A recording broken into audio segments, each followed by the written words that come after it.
इस संसार में सबसे मुश्किल काम है साधु बनना, संत बनना और उसको जीवन भर उसका निर्वाह करना। अपनी मानसिकता के ऊपर किसी प्रकार के सुख और दुख से परे होना। परमात्मा जीव को इतना कसते हैं कि इसकी कोई सीमा नहीं है। स्वयं भागवत महापुराण में भगवान श्री कृष्ण कह रहे हैं कि मैं जो कृपा करता हूँ उस समय उसके सब कुछ को छीन लेता हूँ। परमात्मा की कृपा का यही मार्ग है। परमात्मा की कृपा को पहचानना बड़ा ही कठिन है। चाहिए ऐसी कृपा।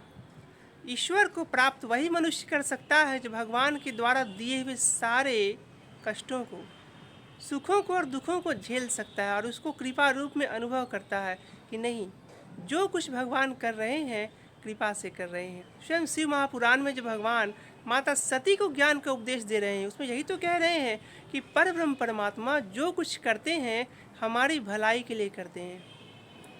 अभी हमारे हाथों की मेहंदी भी नहीं छूटी है। 7 दिन हुए हैं हमारे विवाह को और भगवान हमारे पिता को ले गए। हमारे पिताजी हमको छोड़कर चले गए।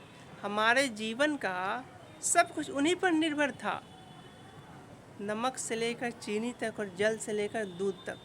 मैं आज सिर्फ परमात्मा के आश्रय में ही जीवित हूँ, इन्हीं का भरोसा है। और क्या मुझ में भगवान ने इतना सामर्थ्य भरा है कि मैं इस समय भी इस कृपा का अनुभव करूं।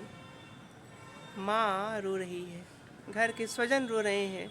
हमारी नई दुल्हन जिसको लाई हुए अभी 8 दिन भी नहीं हुए, वह भी एकांत में विलाप कर रही है। और हमारा चित्त, आप स्वयं विचार कीजिए कि हमारे चित्त की क्या स्थिति है। परमात्मा जीव को उतना कसते हैं तब साधु बनाते हैं। इस संसार में साधु बनना, संत बनना सरल नहीं है।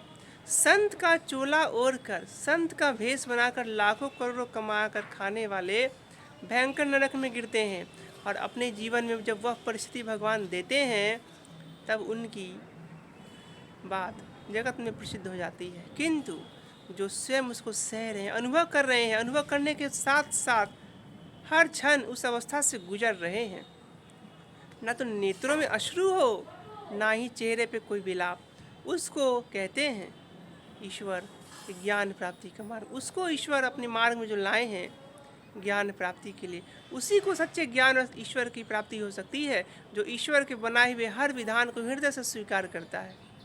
जय श्री कृष्णा। शेष चर्चा फिर कभी।